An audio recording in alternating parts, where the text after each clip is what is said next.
Welcome to the Insight Meditation Community of Charlotte.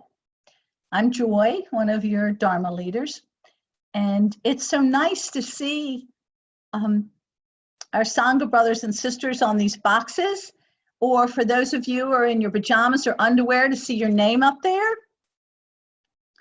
So welcome. Tonight, I'm going to talk about the heart of compassion, opening to the world while tenderly caring for oneself. An open, spacious heart is unlimited in its potential.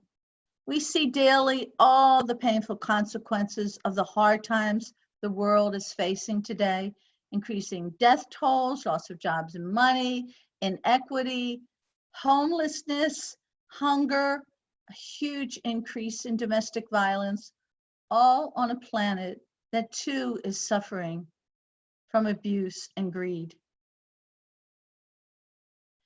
These are difficult times when we're called to be in the presence of suffering without running, without separating, without blocking or shutting down. It's a time for courage. The Tibetans have a saying that this is the time when rock meets bone. We need to cultivate a way to live with our hearts open to the pain of the world while nurturing and caring for our vulnerable selves. The word compassion in the Pali language, the language at the time of the Buddha, is karuna. And literally translated, it means quivering of the heart. We can soften and bear witness to all that is heavy in our hearts without shutting down, but only if we nurture ourselves. The last decade of my psychology practice, I worked with disasters, and I saw firsthand what the human spirit can do when challenged and when that thin wall that separates us is broken down by tragedy. We can finally intimately understand the deep interconnection of all beings. Recognition of this can be the saving grace of humanity. How can we have karuna rather than corona be the focus of our attention? So many times you've heard us say, let go, let be, come back to just the present moment over and over, and that is critical on this path. Why is it so hard for us? Can you look at what habitually makes you choose what makes you unhappy? But so much for so long, we want certainty or permanence or knowing what's coming next and what lies ahead.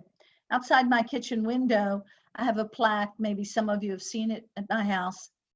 It's a W.B. Yeats phrase, and it says, all things hang like a drop of dew upon a blade of grass. To have certainty, we may be willing to sacrifice our freedom and our joy. Look at all the people who stay in relationships and in jobs where they're unhappy just so that they have certainty and security. We struggle so hard to control our lives, and then along comes a pandemic, and we get the chance to see what Buddha told us 2,600 years ago, that life is suffering, that all conditioned things are impermanent, and everything is interdependent. Suffering's what it means to be human. After all, it is the first noble truth. It's the path of the ego wanting things to be the way it wants it and wanting things to not be the way they are now. It's a never-ending battle of push and pull, never allowing for stillness and awareness of the vastness and spaciousness of hearts and minds. We are all beautiful gems at the juncture of each thread of netting among the sacred web of life. As one part of the web is moved or shifted, the entire web feels the vibration. The more we can accept that things are the way they are without the struggle, the freer we will be. I think I mentioned sometime in the past in a Dharma talk about I came out of my house one day and there was a hummingbird on my driveway outside the garage door, and I picked it up and it was still alive, but it was breathing so slowly. And normally the respiration is so fast. And what apparently it had done was flown into a spider web. And in its attempt to extricate itself from the web, it managed to get its wing turned back and wrapped around its leg. Its beak was completely wound in spider web. Its whole body was. So very cautiously and slowly with some water, I was able to move the web off of the hummingbird. You know, we're all like that with our desires and our aversions, entangling ourselves. So I'm happy to report that after I got the web, most of the web off of the bird, he flew away. So I can imagine how fearful he was. And I can talk to you, I want to, a little bit tonight about fear. You know, there's not a shortage of things to fear right now. Perhaps you were already having some anxiety before COVID-19, climate crisis, aging, losses, physical deterioration or problems. Now we have ventilators and separations from our loved ones and an unknown future and less income and work.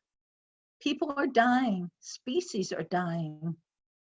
Fear can manifest as anxiety, blame, restlessness, anger, numbness, confusion.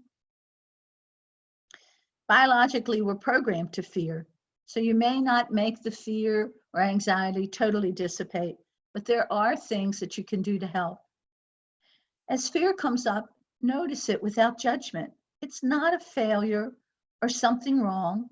It's a natural way that we respond when we haven't yet connected and know that we can trust in life. Tim Olmsted, inspiring Buddhist teacher of mine, says, look at your fear. Does it stem from wanting to protect your family, your friends, yourself? Then it comes from caring and wanting well-being. It comes from a deep place inside of you. And that is the place where compassion is born. And how do we reach that place from within? Rumi says, why do you stay in prison when the door is so wide open? Move outside the tangle of fear thinking. Live in silence. I think it goes without saying that the key to understanding and practicing much of what I'm going to be offering here tonight has a foundation on a strong practice of meditation. Everything is supported by the silent times that is such a gift to yourself and to the world. I have a little chart that I want to share with you tonight.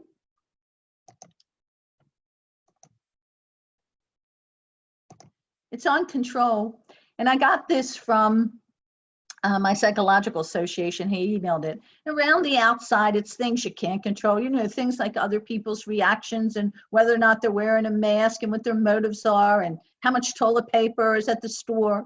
But the inside is what's important because that's what you can control, like your attitude and turning off the news and following recommendations and limiting social media and kindness and grace.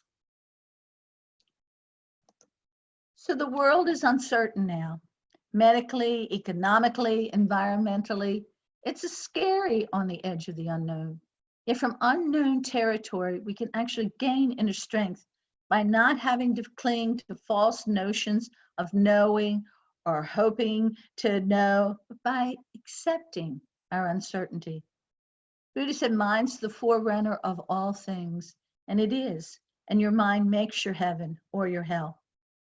So can we see what keeps us bound? And I don't mean bound in your homes, I mean bound in your minds. I'd like to read a part of a poem by John Donahoe to you. When the light around lessens and your thoughts darken until your body feels fear turn cold as a stone inside. When you find yourself bereft of any belief in yourself, and all you unknowingly leaned on has fallen. When one voice commands your whole heart and it is raven dark, steady yourself and see that is your own thinking that darkens your world. Invoke the learning of every suffering you have suffered. Close your eyes.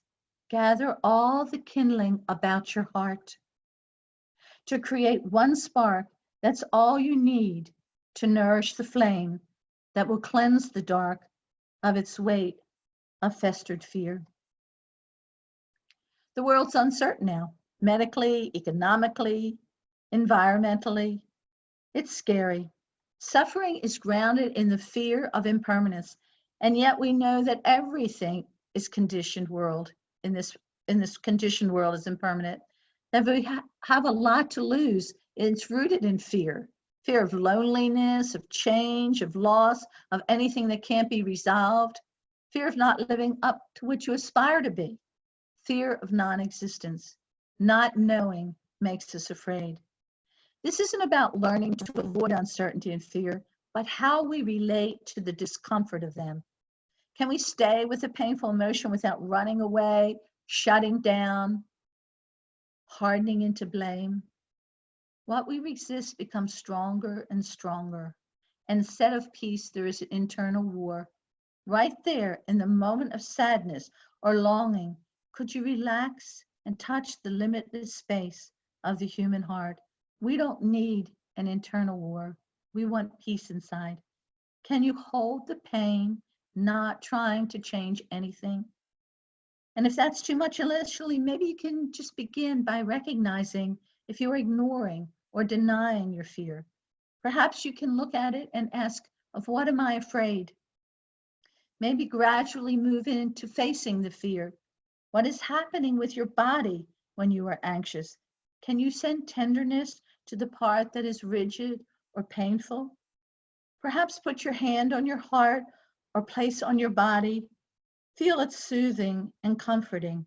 Feel the warmth of your hands and the tenderness of your touch. Let caring stream through your fingers. Repeat words such as, may I be kind to myself, or I will be okay. Offer compassion to yourself like you would to that of a dear friend. To read a quote from Rumi, my heart is so small, it's almost invisible. How can you place such big sorrows in it? And he was answered, our eyes are even smaller, yet they behold the world. Joe Parisi talked a couple of weeks ago about breathing in and breathing out. And I would say you can breathe in saying, I acknowledge my fear, and breathe out, I hold my fear in compassion. It's not easy.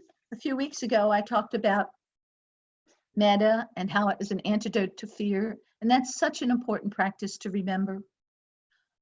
But we can bring to mind a bodhisattva. A bodhisattva is an awakened being who inspires us all to awaken. Bodhisattva is one who is the manifestation of compassion.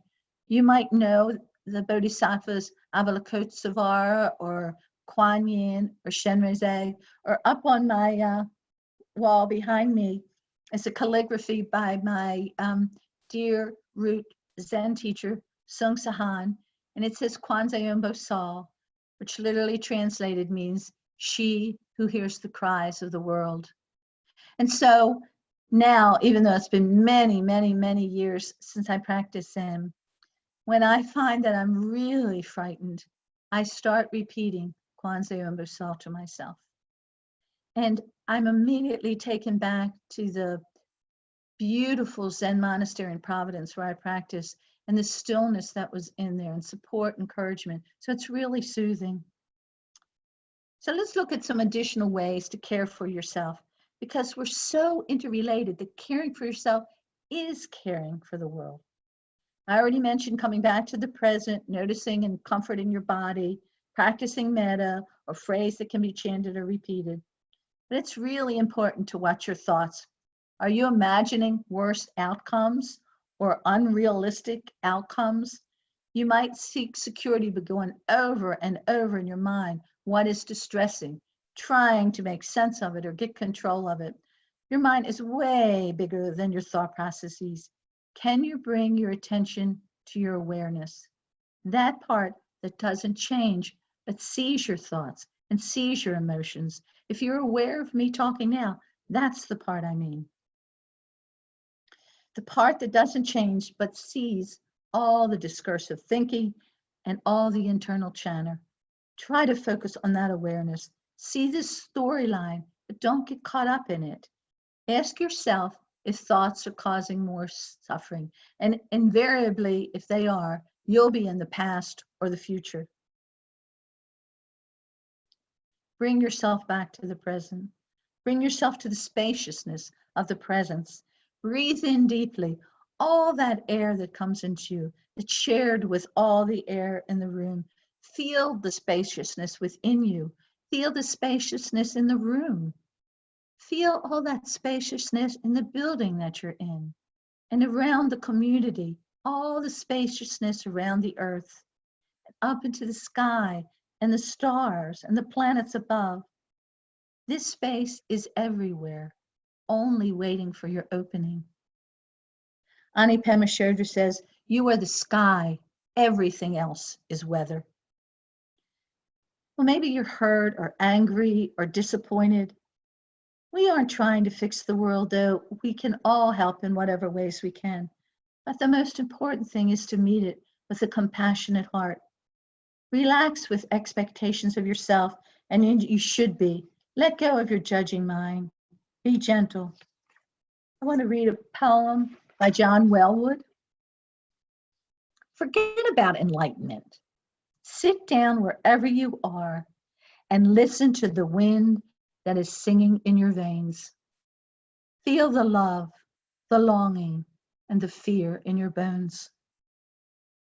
Open your heart to who you are right now, not who you would like to be, not the saint you're striving to become, but the being right here before you, inside you, around you. All of you is holy. You're already more or less than whatever you can know. Breathe out, look in, let go. I heard someone say the other day, be yourself. Everybody else is taken. The need for forgiveness is critical to living the compassionate life. Forgiveness of others and yourself. I think of extraordinary humans like Martin Luther King and Nelson Mandela, who were so compassionate and so forgiving. A couple of years ago, I went on a pilgrimage to Cambodia, which is a Buddhist country. And some of you who are younger may not realize that during the Vietnam War, the US believed that the Viet Cong were slipping into the jungles of Cambodia at night. So they started bombing Cambodia every 8 minutes for 3 years. So when I went to Cambodia, I wanted to talk with some of the people there about this. And I wanted to ask if I could for forgiveness for the US. And I was so moved and humbled by how compassionate and how forgiving these people are. This time, we all are needing healing. We all need to forgive past hurts for ourselves and for others. At this time of the turning of the world, may all that is unforgiven in you be released. So how do we cope with these times? Well, we don't just bear it, but we find times of enjoyment and fun. Can we lighten up? It doesn't mean we don't care. It just means that we have a flexible mind. There's so much humor going around on the internet now, really funny stuff. Read it again. Sing in the shower, play a board game you haven't played in years. Do something different. Take a class online. I heard Ajahn Brahm in a talk the other night say that Sir Isaac Newton was at Trinity College when the plague hit in the 1600s. And so he had to sequester himself for 2 years.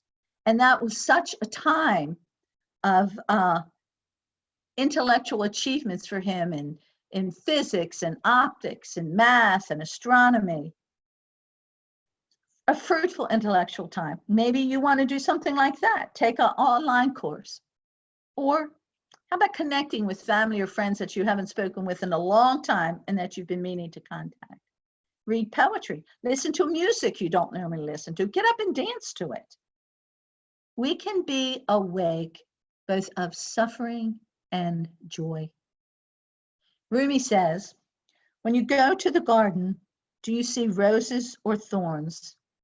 I say, if you're mindful, you see both. If you're fearful, you see the thorns. So I've mentioned LiBethe, love and kindness practice, which you're all familiar with, and then Karuna, which is the second Brahma Vihara, compassion. And I just want to briefly mention the third Brahma Vihara, Mudita, which is appreciative joy. Let us remember what matters the most and have appreciation for what we already have. Look, see, be mindful of people, how they're helping each other, the kindness of the healthcare providers, elder care workers, or the workers out there who are fearful yet serving us, people making masks, a multitude of kind offerings. Let your heart be as open to the acts of kindness as it is to the suffering. There's a verb in Pali, sada, which means faith, and literally translated, it means to place your heart upon. You can place your heart upon. You can have faith and kindness. The whole world is saying there's an opportunity of letting go of what no longer is needed. And I don't just mean all the stuff you're cleaning out of your closets and drawers while you're home. I can imagine what it's going to be like at Habitat for Humanity or Crisis Assistance or Goodwill when everybody's cleaned out all these closets, bring all their stuff when this is over. You could feel really good about that.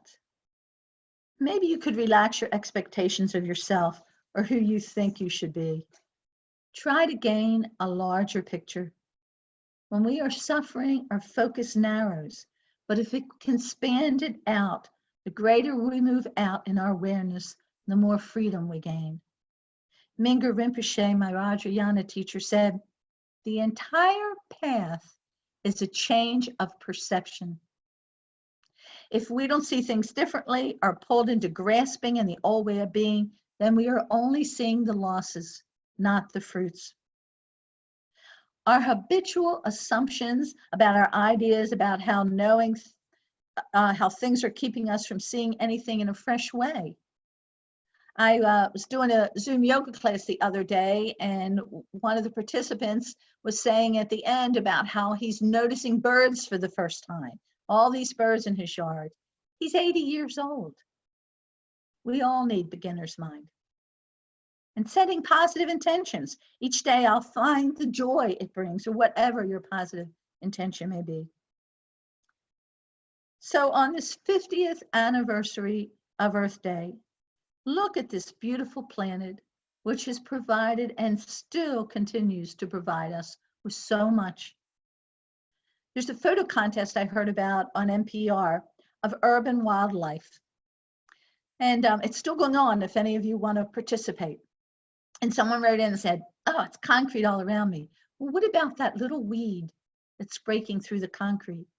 Last week, Gary called me to see a small snake in the backyard. Curiosity to open to something new. They called this time of climate crisis the Great Adaptation. Can we see how carbon emissions are down? How the water and the air are looking so clean? And finally, there's some stillness among all the busyness on this planet. A friend asked me, what did I think about the meaning of what is going on now? And I said, I think the earth has its own deep wisdom.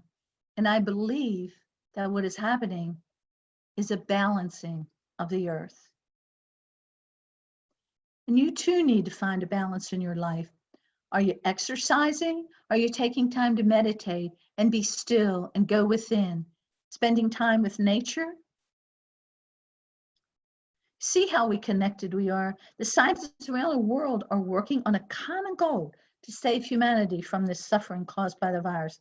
People wearing masks, not just for themselves, but to protect us as well. Migrant workers, truckers, grocery store clerks, stackers. Can you see how deeply we are fed by the world and how this vast humanity makes our life possible? These are the gifts of time. And I see that I'm running out of time. I really appreciate our being here together tonight. Most of you know before this crisis that there needed to be a change in our culture, in our country, in the world, if we were to live together for the betterment of all, humans and non-humans. His Holiness the Dalai Lama says compassion is one of the principal things that makes our life meaningful. In the midst of this great tragedy, there is a great invitation. This pandemic is a global teacher and is asking nothing less than a commitment for the heart to open, to cherish what we have, to learn who we are at our deepest level, to appreciate our interdependence and express kindness toward all beings. We can transition to the new world with resilience, steadfastness, embodying all we have learned from our separation, to open and to retain a deep connectedness, to trust in our innate wisdom and compassion.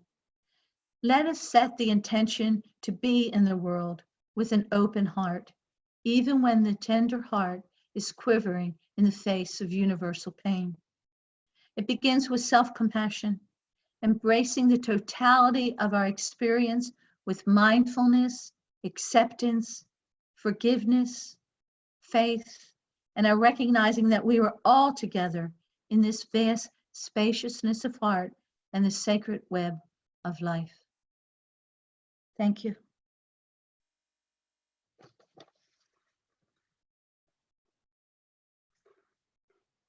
So we have time for some questions and answers. And for those of you unfamiliar, there's a chat button on there, and you can hit that and type something in if you have a comment or question. Sometimes it takes a few minutes to come up. So as they come up, if they come up, I'll be answering them.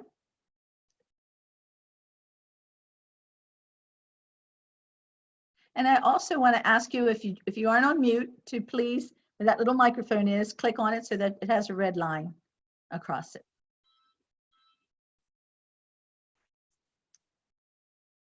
So I think while I wait to see if any questions or comments come up, thank you. I got a wonderful comment that it was brilliant and it was loved and inspiring and beautiful. And so thank you. And someone is saying, how do you help a friend who is suffering? So I don't know if this friend has any experience at all with Buddhism. And let's assume they don't, because if they do, maybe you could share some of the things tonight that touched you or you felt that if you practiced might help you. The control part of it for someone who doesn't even know Buddhism, about understanding what can be controlled and what can't be controlled. And also in finding out in what can one place their faith, because people have faith in various things. And if we look deep inside, what has helped you when you're suffering before? What has helped you to calm? And maybe you can help them to begin meditation, but if not meditation, at least maybe breathing in and breathing out, making statements that are positive for themselves. So I hope that might be helpful. I'm getting some thank yous, but let's see if I've got any more questions coming up here, comments. So while I'm waiting, I'll make the announcements for this week. So our Sama Sutta series, which we had last year and was very popular, begins on May 27th and runs through June 24th, where each one of the 5 Dharma leaders will take a turn telling you about their favorite sutta. Beyond the Basics is going to begin on May 5th, and that's with Ward teaching on the divine messengers. And that will run every other Tuesday till June 16th. And they're still opening, so I would imagine it would probably be mostly on Zoom, or at least start on Zoom. Just check the web for registration information. Larry DeWalt, one of our Dharma leaders in training, will be leading us on May 13th, so you want to make sure you tune in on that night. if you haven't noticed, we've canceled our Sangha picnic for May 24th and also for Mark Nunberg on May 15th and 16th. Please stay tuned to imccharlotte.org, to the website, to see what else is going on. And I have a comment here. It says, the most important thing is to meet the world with a compassionate heart. Amen. I wonder what it is our culture that supports us in having compassion for others suffering, but not ourselves. Thank you. So yeah, that's really important. And that's for the one whose friend is suffering to also talk about the compassion. So I think that might be it for our messages for tonight. So I do want to take a minute to thank all the people who are working behind the scenes to bring this here tonight. I know you're just seeing me or whatever Dharma leader comes up, and you'll see the website, but believe me, there are a lot of people working together to make this happen, and I want to thank them for that. And also, if you want to make a donation to our Sangha, you can find that on the website. So I think it might be time to do our metta. Now, I don't know if you've noticed about my bell, but I'm not used to Zoom, and this is my first time using it. For some reason, the audio of my, when I ring my bell, my regular big bell, this big bell, it stops it. So it must just be something about the frequency. I don't know. So I tried to do it with my phone before we began and when we ended. So, you know, you may not hear it because it might be a little loud or it might cut it off, but we'll try again. So just get into a comfortable position and bring to mind something that brings gladness to your heart.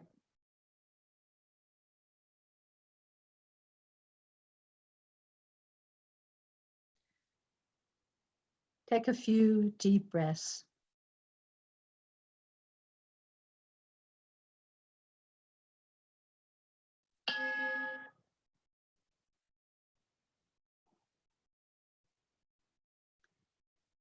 And repeat, may I be peaceful and happy.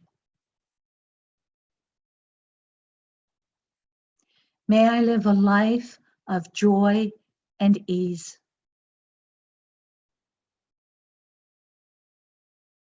May I be safe and protected from inner and outer harm.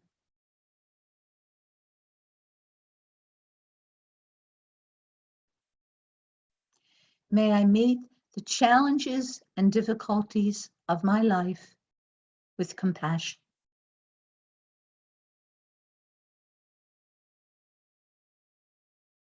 May I be free.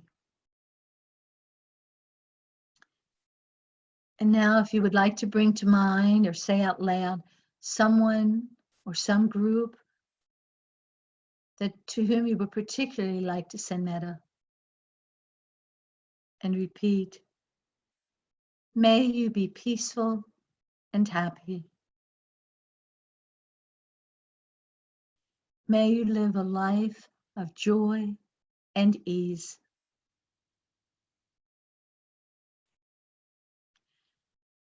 May you be safe and protected from inner and outer harm.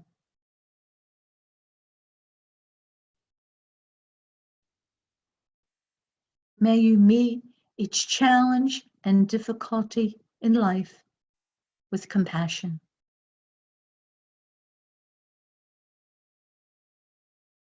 May you be free.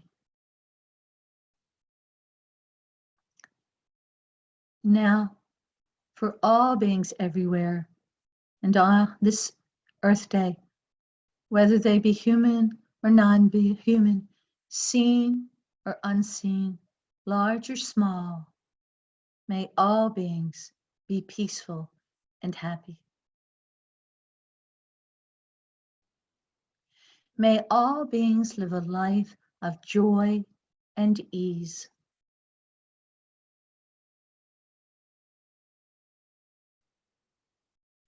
May all beings be safe and protected from inner and outer harm.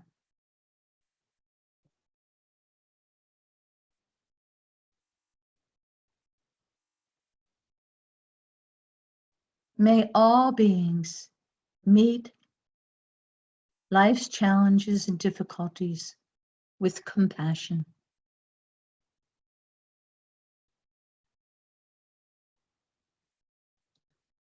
May all beings be free.